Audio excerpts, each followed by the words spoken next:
संस्कृतीला बदनाम केलेला आहे, आज त्याचं स्टेटमेंट होतं. कशा प्रकारे बदनाम केलंय? लोकतंत्रासाठी लढून बदनाम केलेले, आपल्या हक्कासाठी लढून बदनाम केलेले, पेपर फुटीच्या विरोधात लढून बदनाम केलेले. जर याला संस्कृती बदनाम करणं म्हणतात, जर लोकतंत्रासाठी लढणं, संविधानाच्या रस्त्यावर चालून विरोध प्रदर्शन करणं, डॉक्टर बाबासाहेब आंबेडकरांचा फोटो घेऊन चालणं, महात्मा गांधीचा फोटो घेऊन चालणं, जे भीमचे नारे लावणं संस्कृती बदनाम करणे, तर रामदेव बाबांना सांगा आम्ही करतोय संस्कृती बदनाम. तुम्ही जे पतंजलीचे जे बनवतायत ना प्रोडक्ट्स, ज्याच्यावर सुप्रीम कोर्टी म्हणले की फसवणूक होतीये, त्याच्यावर थोडं लक्ष करा. संस्कृती आणि लोकतंत्र आणि देश हा जेनझी मला वाटते बऱ्यापैकी सांभाळून घेऊ शकतो. तुम्ही जे पतंजलीचे पॉलिटी प्रोडक्ट्स आहे त्याच्यावर थोडं लक्ष ठेवा, नाही तर पतंजली बंद पडून जायचं.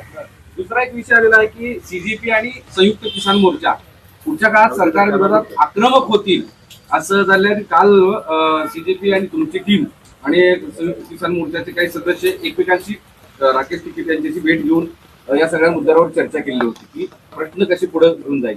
नाही, नक्कीच. कारण की बघायला गेलं तर एकंदरीत शेतकऱ्यांची मुलं ही शिकतातच आहे. शेतकऱ्यांच्या मुलांचंही शिक्षण चालू आहे, तेही परीक्षाच देतात. तर जेव्हा आमचे किसान नेता जे राकेश टिकेत असो किंवा इतर चढुनी जी असो, जेव्हाही भेटणं झालेले, ते म्हणले की तुम्ही जे आहे आमच्याच मुलांसारखे आहेत. आमच्या मुलांना करिअर करायचं आणि त्याच्यासाठी हे सगळं आंदोलन आहे. आणि आमच्या आंदोलनात जो पाठिंबा आम्हाला किसान युनियनकडून भेटलेला आहे, किसान नेत्यांकडून भेटलेला आहे, तो खूप महत्वाचा होता, मोलाचा होता. आणि जेव्हा गरज होती तेव्हा ते आमच्या सोबत उभा राहिलेले. आणि इथून पुढे जेव्हा जेव्हा शेतकऱ्यांना असो, किसान नेत्यांना असो, आमची गरज पडेल, आम्ही त्यांच्या सोबत उभाच राहू. तसा प्रयत्न पुढच्या काळात एकमेकांसोबत असणार आहे का? किंवा मी सांगतो ना, जिथं जिथं शेतकऱ्यांना आमची गरज पडेल तिथे तिथं आम्ही सोबत राहू. कारण की मी जर सांगायला गेलो, मी स्वतः हिंगोलीतून येतो, माझ्या घरचे अजून शेतीच करतात. कुठं ना कुठे या देशात प्रत्येकांच्या घरी शेती असते, प्रत्येकांचे घरचे शेतातूनच आलेले आहेत. आपण काय सगळे आयटी कंपन्यातून, आपल्या घरच्या आयटी कंपन्यातून आलेले नाहीये किंवा सरकारी जॉब मधून आलेले नाहीये. आपण सगळ्यांची सुरुवात ही शेतकरी घरातूनच झालेली आहे. त्यामुळे शेतकऱ्यांना जिथे गरज पडेल तिथं आम्ही सोबत उभा राहू. राहुल गांधींनी काल प्रेस कॉन्फरन्स घेतली, ते असं म्हणाले की या सगळ्या विद्यार्थ्यांवर जे हल्ला करतायत, बुलेट चालवले, फायरिंग केली, त्या प्रकरणावर गृहमंत्री अमित शहा यांनी रिझाईन केलं पाहिजे आता. ते केल्याशिवाय आम्ही स्वस्त बसणार नाही. मला तर वाटतं अगदी केलंच पाहिजे. कारण की दुसरा एक प्रश्न हा पण येते की कॉक्रोच जनता पार्टीला बाहेरून फंडिंग येते किंवा बाहेरून चालवण्यात येते. तर माझ्या मनात असा प्रश्न येतो, अमित शहा असताना हे सगळं शक्य कसं काय झालं? हे तर मग अमित शहाचं फेलियर आहे. जर आम्हाला बाहेरून फंडिंग येते किंवा कॉक्रोच जनता पार्टी बाहेरून चालतीये, तर मग हे तर गृहमंत्र्यांचं फेलियर आहे. चाणक्य कसले मग तुम्ही असताना जर बाहेरून फंडिंग येते किंवा बाहेरून चालवण्यात येते, मग तर तुम्ही स्वतः फेल झाले आणि तुम्ही राजीनामा दिला पाहिजे. आणि 20 तारखेला ज्या प्रकारे विद्यार्थ्यांचं रक्त वाहण्यात आलं जंतर मंतरवर दिल्ली पोलीसच्या हातातून, ते अमित शहाच्या ऑर्डर शिवाय दुसरं कोणाचा ऑर्डर नसणार. नवे शिक्षण मंत्री जोशी हे सुद्धा बदनाम आहेत असं प्रियंका गांधी संसदेत म्हणाल्या. त्यानंतर बाहेर ते असं म्हणाले की मी ठाम आहे, ते सत्य आहे, ते सुद्धा दोषी आहेत. मी त्यांची क्लिप पाहिली जिथं जे बिल्किस बानोचे बलात्कारी होते त्यांच्या स्वागतासाठी काहीतरी बोलले ते. तर देशाचा शिक्षा मंत्री हा बलात्काऱ्यांचं स्वागत करतो, त्यांची तारीफ करतो, हे तर म्हणजे प्रधानला काढून अजून एक विचित्र माणूस बसून ठेवलेला आहे. काय मेसेज देताय तुम्ही देशाला की जो शिक्षा मंत्री आहे तो बलात्काऱ्यांचा सपोर्ट करणार, त्यांचं स्वागत करणार? पण हे लोक करणार पण काय? यांच्या पक्षात दुसरे कोणते लोक आहेत? सगळी गुंड भरलेली आहेत. कुलदीप सेनगर झाला, काय होता यांच्या सरकारमध्ये? काय ते जे राम रहीम आहेत ते पैरोलवर बाहेर येतात. तर गुंड आणि बलात्काऱ्यांचं समर्थन करणारी ही सरकार आहे. कंगना रावतांची चर्चा होते, ते जनरेशन गटार असं म्हणते जेनजीला, आणि त्यावर आता बरंच वाढ. कंगना राणावत बद्दल काय बोलू मला काही. एक असं चित्र दिसतंय सोशल मीडियावर की झेंझीला सपोर्टही केला जातोय आणि त्याच प्रमाणात त्याच सोशल मीडियावर झेंझीला आता ट्रोलही केलं जातंय, संस्कारांची आठवण करून दोन्ही बाजू चालवल्या जातात. जेनझीला ट्रोल केलं जातं, मला याच्यावर कळत नाही जेनझी आहे कोण? जे मुलं आज 15 ते 25 ते 28च्या वयोगटातले, त्या मुलांना ट्रोल करून भेटणार काय? उद्या हेच मुलं जाऊन नागरिक बनणार आहे, उद्या हेच मुलं जाऊन वोटर्स बनणार आहेत, उद्या जाऊन हेच मुलं देश चालवणार आहेत ना. तर त्यांना असं तुम्ही वेगळं ट्रोल का करताय? ते काय कोणत्या पक्षातले किंवा कुठल्या विचारधारेचे का काय? सामान्य घरातले मुलं येते, त्यांना ट्रोल करून कोणाला काय भेटणार आहे? एक नाशिक पोलिसांनी आता एक एसओपी काढली आहे, म्हणजे जेनजीच्या आंदोलनाचा जो पोलिसांना त्रास झाला किंवा पोलिसांना त्रास झाला. असं म्हणताय. त्यांनी एसओपी काढली अशी आहे की आता जनजीची पिढी आहे ती मोबाईल सुरू ठेवते आणि तुमचं सगळं रेकॉर्ड करते, तर ते काय करायचे अशी पोलिसांनी एसओपी काढली, याच्यावर काय मत आहे? मला वाटतं जर तुम्हाला रेकॉर्ड व्हायची भीती असेल ना, तर तुम्ही स्वतःलाच विचारा तुम्ही अशा गोष्टी का करताय ज्याची तुम्हाला रेकॉर्ड होईल अशी भीती वाटते. आम्ही आंदोलन केलं, कॅमेऱ्यांसमोर केलं, मीडियाचे कॅमेरे होते, पोलिसांचे कॅमेरे होते, माझ्या चेहऱ्यावर तर 24 तास दिल्ली पोलिसांचा कॅमेरा होता. आम्ही तो घाबरलो नाही कोणती गोष्ट रेकॉर्ड होण्यापासून. जर पोलिसांना काही रेकॉर्ड होईल याची भीती वाटते, याचा अर्थ पोलिसांच्या मनात काही ना काही वाईट करायचं आहे म्हणूनच भीती वाटते ना. नाही तर पोलिसांना काय भीती वाटली पाहिजे रेकॉर्ड करायची? आता एसओपी केली आहे त्यांनी. एसओपी काय करावं करण्यापेक्षा आणि काय करू नये असं सांगताय. मला वाटते काय करावं ना, संविधान फॉलो करावा पोलिसांनी. देशातली जी पोलीस आहे ती एका पार्टीची पोलीस नाही, ती या देशाची पोलीस आहे, ती संविधानावर चालणारी पोलीस आहे, बीजेपीच्या व्हॉट्सअप फॉरवर्ड चालणारी पोलीस नाहीये. आणि जर तुम्हाला बीजेपीचेच ऑर्डर फॉलो करायचे असतील आणि देशाचं संविधान बाजूला ठेवायचं असेल तर खाकी पॅन्ट काढून खाकी चड्डी घाला, बीजेपीच्या हेडक्वार्टर समोर उभा राहा आणि म्हणा मे भी चौकीदार.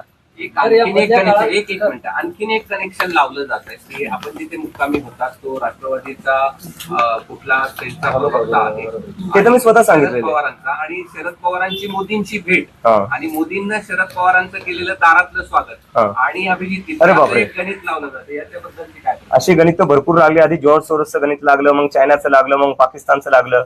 पण अनिश गावंडे हे तर मीडियालाही कळलं नसतं, हे मी स्वतः सांगितलेले आहे. आणि अनिश माझा चांगला मित्र आहे आणि मित्र म्हणून मी त्याच्या घरी राहिलो. अनिश म्हणला तू कुठेही दिल्लीत असशील, आणि फक्त पहिल्यांदा नाही, मी याच्या आधी दिल्लीत गेलो होतो, अनिशच्या इथं मी भेट द्यायला जायचो, राहायचो. तर एक मित्र म्हणून मी त्याच्या इथे राहिलेलो आहे. बाकी याच्या पुढे काही नाही. म्हणजे पवार साहेब आणि मोदी हे दोघं खूप मोठे लोक आहेत. अनिशचंही भेटणं होत नसेल आणि माझं इथं भेटणं नाही. पवार साहेबांना तुम्ही तेव्हा पहिल्यांदा भेटलो जेव्हा ते जंतर मंतरवर आले, आणि तेही याकरता आले होते, त्यांना विचारायचं होतं जी मारहाण झाली होती मुलांना, त्याच्याबद्दल ते चर्चा करण्यासाठी आले होते. एक विषय आहे की तिथे जे ट्रक अरे हा नाही, थांबा हा महत्वाचा. दगडाचे जे ट्रक होते ते पुन्हा पुन्हा 3 टप्प्यावर एका पत्रकाराने समोर आणलेले आहेत. की मग पहिल्या दिवशी सांगितलं की आम्ही ते कुठेतरी ऍक्सिडेंट झाला होता म्हणून ते खाली करून टाकलं, दुसऱ्या दिवशी तो ट्रक दिसला, आंदोलन स्थळी दिसला, दुसऱ्या दिवशी असं काहीतरी बरंच सिक्वेन्स हे मी स्वतः- मला कळाले वाटतं. हे आता म्हणजे आता नाही कळालंय, हे तुम्हाला उशिरा कळालंय. हे तुम्हाला उशिरा कळालंय. 19च्या रात्री आणि 20 तारखेला सकाळी 5:30 वाजता ते ट्रक मी स्वतः पाहिले होते. दगडांनी भरून आणलेले ट्रक दिल्ली पोलिसांनी लावले होते, आणि फक्त ट्रकच नव्हते, एक ऑलरेडी डॅमेज झालेली व्हॅन तिथं उभा केलेली होती जंतर मंतर जवळ. आणि जेव्हा मी पोलिसांना विचारलं, मी तर व्हिडिओ काढून मी स्वतः ट्विट केला होता, तुम्ही 20 तारखेचा माझं ट्विट बघा. सकाळी 6 वाजता मी ट्विट केलं होतं की ट्रक, दगडांनी भरलेला ट्रक हा सेंट्रल दिल्ली सारख्या सेन्सिटिव्ह ठिकाणी आला कस काय, आणि त्याच्या बाजूलाच एक तुटलेली व्हॅन कस काय उभा झाली. तेव्हा तर आमचा मार्च सुरू झालेला नव्हता. तर पोलिसांनी हे आधीच प्लॅनिंग केलं होतं की एक दगडांनी भरून ट्रक आणून ठेवायचा, एक आधीच फुटलेली व्हॅन उभा करायची, म्हणजे दुसऱ्या दिवशी सांगता येईल विद्यार्थ्यांनी दगडफेक केली. दगडफेकचं हे पूर्ण जे प्लॅनिंग होतं हे ऑर्केस्ट्रेट पूर्ण दिल्ली पोलिसांनी केले. आणि मला याची आशंका जेव्हा होती तेव्हा मी स्वतः डीसीपीला जाऊन भेटलो आणि मी डीसीपीला विचारलं हा दगडांनी भरलेला ट्रक इथं आला कस काय. डीसीपी मला म्हणता अरे अभिजित तुम्ही काही विचार करताय, हा एमसीडीचा ट्रक आहे, बांधकाम जे चालू होतं हा त्याचा सगळा हा तो डेब्रिस त्याच आहे म्हणे, बांधकाम जे चालू आहे. ते म्हणलं तुम्ही दुसरं कोणाला येड्यात काढा, आम्हाला येड्यात काढू नका. आम्हाला माहिती आहे पोलीस कशा प्रकारे अमित शहाची ऑर्डर फॉलो करते आणि कशा प्रकारे आधीच दगडांनी भरलेले ट्रक उभा करते, एक तुटलेली गाडी उभा करते, आणि नंतर बीजेपीचे गुंडे येतात, तेच दगड घेऊन बीजेपीचेच गुंडे पोलिसांवर फेकतात. आणि नंतर एकंदरीत असं सांगायचं की जे लोक विरोध प्रदर्शन करत होते, जे लोक आंदोलन करत होते त्यांनी दगडफेक केली. पोलीस, बीजेपीचे गुंडे हे सगळे सुनियोजितपणे 60 गाठीत यांचं सगळं हे प्लॅनिंग चालू असतं. आणि पहिली वेळ नाहीये, किसान आंदोलन मध्ये हेच केलेले, CNRC मध्ये हेच केलेले. जेव्हा जेव्हा आजकाल या देशात आंदोलन होतं तेव्हा दिल्ली पोलीस आणि बीजेपी यांची ट्युनिंग कशी असते हे आपल्याला दिसून येते. प्रयत्न केले आहेत आणि हे सुरूही राहतील. मग आंदोलनाच्या संदर्भात झालं. अभिजित, विषय असा आहे की जर समजा सगळ्या विरोधकांनी एकवटून आंदोलन केलं पुढच्या काळामध्ये या विषयावर, तर तुम्ही कॉक्रोच मोर्चा किंवा कॉक्रोच म्हणून तुम्ही हेल्प कराल का त्यांना त्यांच्यामध्ये सहभागी व्हाल? या विरोधकांनी जे आंदोलन एकवटले आणि त्यांनी जर आंदोलन केलं तर मला वाटतं आता हे फक्त विरोधकांचा प्रश्न नाही राहिलेला आहे. आपल्या देशात लोकतंत्र धोक्यात आलेलं आहे. आणि लोकतंत्र धोक्यात कसं आलेलं आहे, आपली जी ज्युडिशरी आहे त्याच्यावर एक प्रश्नचिन्ह निर्माण झालेलं आहे. CBI ED काय आपण पाहिलेच आहे. आपल्या राज्यात जो शिवसेना फोडण्यात आला, NCP फोडण्यात आला, हे कशामुळे शक्य झालं? सीबीआय आणि ईडीच्या दमावर हे सगळं केलेलं आहे. ते इन्व्हेस्टिगेटिव्ह एजन्सी झालं, ज्युडिशरी झालं, आणि मीडियाबद्दल तर कायच बोलणार मी. तुम्ही लोक आहेत, मराठी मीडियाचा मी सन्मान करतो, पण मीडिया काय डेमोक्रेसीचे 4 पिलर असतात म्हणतात ना, त्याच्यात ज्युडिशरी एक असतो, मीडिया असतो, ह्या दोन्ही. ज्युडिशरीवर तर खूप मोठा प्रश्नचिन्ह निर्माण आहे आणि मीडियावर प्रश्नचिन्ह नाहीये. मीडियावर क्लिअरली दिसते मीडिया कोणत्या बाजूला आहे. तर जेव्हा या देशातले सगळे मोठे मोठे इन्स्टिट्यूशन्स जे आहेत, ज्यांचं काम होतं लोकतंत्राला जिवंत ठेवणं, ज्यांचं काम होतं एका माणसाची दडपशाही तानाशाही निर्माण नाही झाली पाहिजे, त्या लोकांनी हे होऊ दिलं. आणि याला थांबवण्यासाठी आता हे फक्त विरोधी पक्षांसाठी नाहीये, या देशातल्या जनतेला यासाठी एकत्र यावं लागेल. म्हणजे 2 पिलर पॉलिटी आणि एक्झिक्युटिव्ह हे पूर्णतः घरात झाले. Compromise, totally compromise.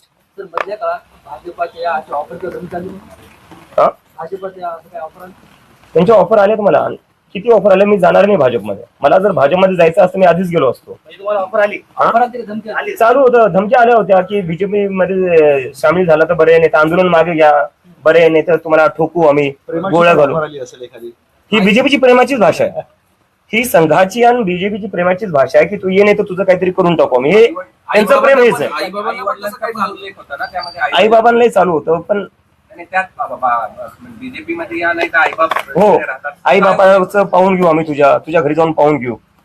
तर तुम्ही माझ्यावर काय करणार? तुम्ही म्हणजे तुम्ही भीती एका 30 वर्षाच्या मुलाला, नरेंद्र मोदीच्या तर मला वाटतं मी नातवाच्या वयाचा असेल, अमित शहाच्या नातवाच्या वयाचा असेल मी. तुम्ही तुमच्या नातवाच्या मुलांना अशा धमक्या देतात, लाज वाटली पाहिजे तुम्हाला. म्हणजे काय करताय तुम्ही? हा जेएनजीचा चेहरा पुढील काळात राजकीय पक्षामध्ये जाईल किंवा राजकारणात? खूप पुढचं बोलतोय सर आपण, खूप पुढचं बोलतोय. मी प्रत्येक म्हणतोय, एका माणसाला मोठं करू नका. आपल्या देशाची जी काही वाट लागलेली ना ती यामुळेच लागलेली. 2014 मध्ये जो एक माणूस आला, आपण त्याला संविधानापेक्षा मोठं केलं, आपण त्याला देशापेक्षा मोठं केलं, आपण त्याला म्हणजे एकंदरीत देवापेक्षाही मोठं करून टाकलं. त्यामुळे आपल्या देशात बेरोजगारीवर बोलणं नाही होत, त्यामुळे आपल्या देशात जे शिक्षण आहे, शिक्षण व्यवस्थेवर बोलणं नाही होत, त्यामुळे आपल्या देशात जे सरकारी हॉस्पिटल्सची वाईट व्यवस्था आहे त्यावर बोलणं नाही होत. का? कारण की आपण सगळ्यांनी एका माणसाला देशापेक्षा, संविधानापेक्षा, सगळ्या इन्स्टिट्यूशन्स पेक्षा मोठं करून टाकल्या. सकाळ ते संध्याकाळ मीडियावाले जप करतात, आज मोदीजींनी काय खाल्लं, मोदीजी आंबा कसा खातात, मोदीजी कोणती टॉनिक घेतात, मोदीजींना झोप का येत. अरे तुम्हाला काय करायचंय? तुम्ही बेरोजगारीवर बोला ना. सर, आज आपको बीजेपी की तरफ से कोई ऑफर हुई है ज्वाइन करने के लिए? अब तक धमकियां बहुत मिली कि बीजेपी में आ जाओ, अच्छा रहेगा तुम्हारे लिए, तुम्हारे परिवार के लिए.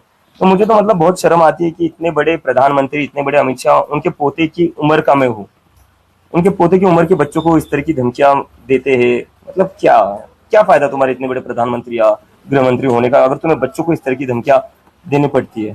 कंगना रनावत की बात रामदेव अभी बाबा का ऐसा कह रहा है कि रामदेव जनरेशन आप पूरी खराब कर रहे हैं, जेनजी जनरेशन आप पूरी खराब कर रहे हैं, उनका कल्चर बिगाड़ रहे हैं इस आंदोलन के माध्यम से. पूरे अगर देश के डेमोक्रेसी की लड़ना जनरेशन खराब करना है, अगर सरकार से सवाल करना, क्या कौन सा वर्ड है वो, खराब कर रहे हैं पूरी संस्कृति अगर डेमोक्रेसी के लिए लड़ना संस्कृति खराब करना है, अगर सरकार से सवाल करना संस्कृति को खराब करना है, अगर अपने फ्यूचर के लिए लड़ना संस्कृति को खराब करना है, और अगर अपनी पढ़ाई के लिए लड़ना संस्कृति को खराब करना है, तो हम संस्कृति खराब कर रहे हैं.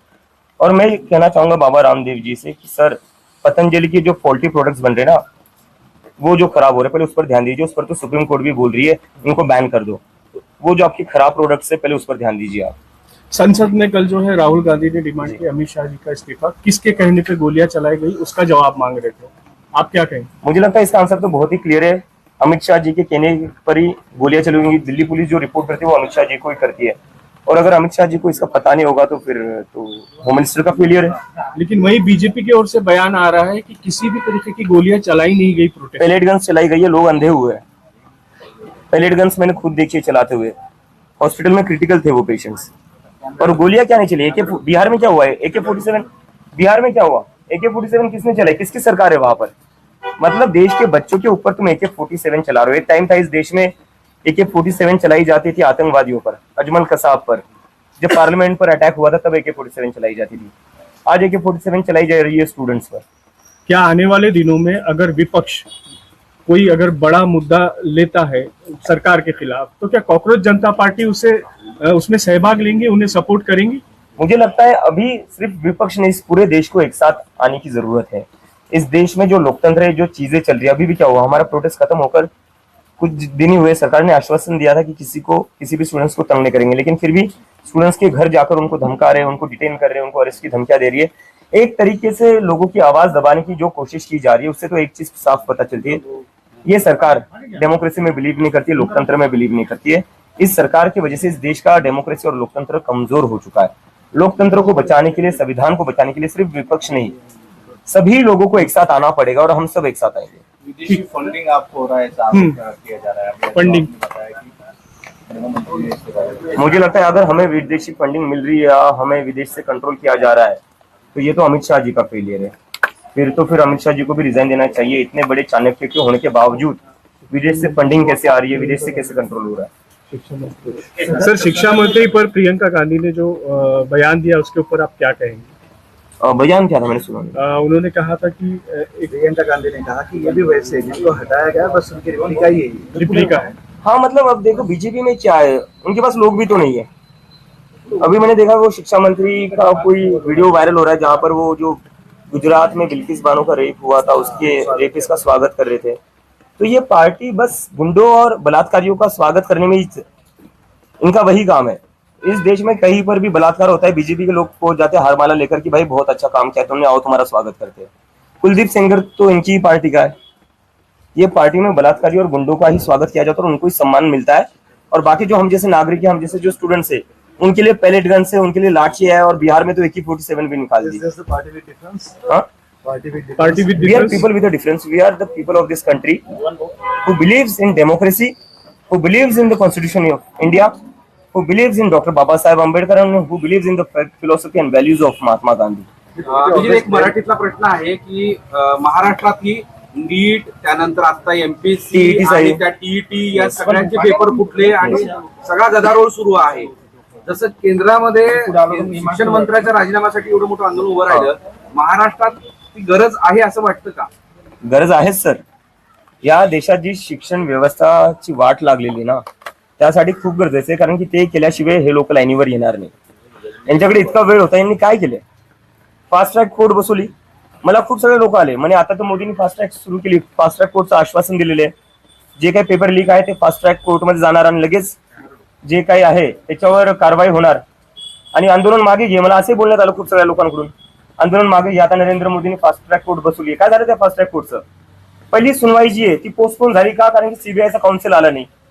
तर अशी ती या लोकांची व्यवस्था आहे। या लोकांना इलेक्शन रॅली असेल ती टाइमवर होईल, या लोकांना जिथं जिथे इलेक्शनचा प्रश्न असेल त्या सगळ्या गोष्टी टाइमवर करतील, पण जिथं शिक्षणाचा प्रश्न येईल तिथे या लोकांकडून एकही गोष्ट नीट होणार नाही। इलेक्शनसाठी गुजरातवरनं, बिहारच्या इलेक्शनसाठी मला वाटतं आता गुजरातवरनं ट्रेन पाठवल्या होत्या। आपल्या महाराष्ट्रातल्या किती मुलांना पोलीस भरतीसाठी कसं जावं लागतं? एकतरी स्पेशल ट्रेन यांनी सोडली आहे का विद्यार्थ्यांसाठी? मुंबईतल्या मुलांना गडचिरोलीला जावं लागतं, गडचिरोलीच्या मुलांना कोल्हापूरला जावं लागतं, आणि कोणत्या अवस्थेत राहतात ते? भर पावसात ग्राउंडवर झोपावं लागतं, रस्त्यावर झोपावं लागतं। त्यांच्यासाठी हे लोक काही व्यवस्था करत नाही। जशी तुम्ही तुमच्या वोटरसाठी इलेक्शनच्या वेळेस स्पेशल ट्रेन चालवतात, अशी कुठली तरी एक ट्रेन तुम्ही चालवली का स्टुडंटसाठी, परीक्षा भरतीसाठी, पोलीस भरतीसाठी? यांची प्रायोरिटी नाहीये शिक्षण, यांची प्रायोरिटी नाही, यांची प्रायोरिटी फक्त इलेक्शन आहे। यांना काही करून इलेक्शनवर इलेक्शन जिंकायचंय, बाकी जनता खड्ड्यात जावं यांना काही फरक पडत नाही। विचार आहे का आंदोलन उभं करण्याचं महाराष्ट्रात या सगळ्या मुद्द्यांवर? नक्की करणारच आहे सर, करणारच आहे।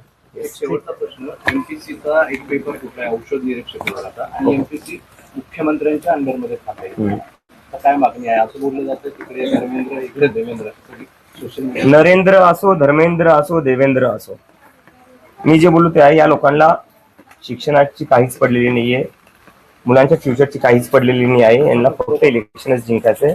देवेंद्र फडणवीस आतापासून मला वाटतंय की 2029च्या निवडणुकीला लागले असतील, त्याच्यामुळे MPSCचा पेपर फुटला, TETचा पेपर फुटला, त्याच्याशी त्यांना काही घेणं नाही।